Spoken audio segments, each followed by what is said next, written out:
Hello everyone, I'm Dina Zayed, chemistry teacher in Abhishek coaching. Today we are going to take a new lesson about the water cycle and see how the water cycle circulates around us all the time. Okay, this is the circulation of the water cycle. It's like a cycle which never stops. Maybe it starts with the evaporation, then condensation, then precipitation, and the final one is the collection.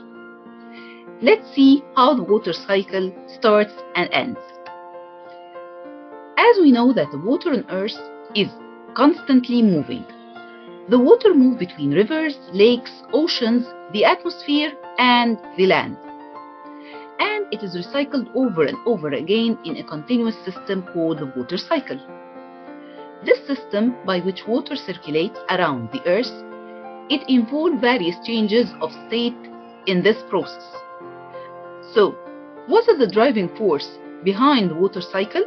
It's the energy from the sun. Okay, these states are evaporation, transpiration, condensation, and precipitation.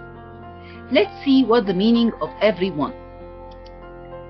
Although the total amount of water within the cycle remains essentially constant, but its distribution among the various processes is continually changing. Here we start with the evaporation. The energy from the sun heats the earth and the temperature on the water in the rivers, lakes, and oceans, and this increases their temperature.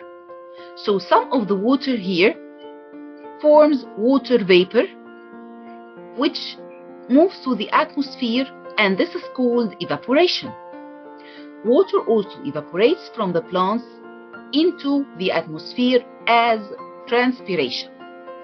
So, transpiration is the evaporation of water through the leaves of the plants, like we are breathing, and also the plants are breathing like transpiration.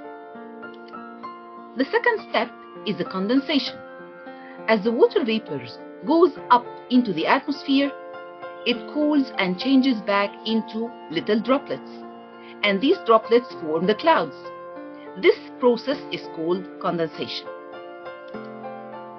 When a lot of water has condensed, these water droplets in the clouds become very heavy and the air cannot hold them.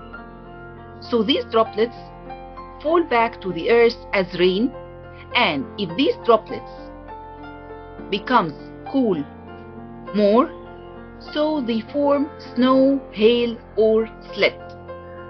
And this process is called precipitation. So the word precipitation, it's all the liquid and solid forms of water that deposit from the atmosphere like rain, hail, and snow is the word precipitation. So that's all what we will know about water cycle. I hope you understand well. Thank you, and next time we are going to talk about a new topic. Bye bye.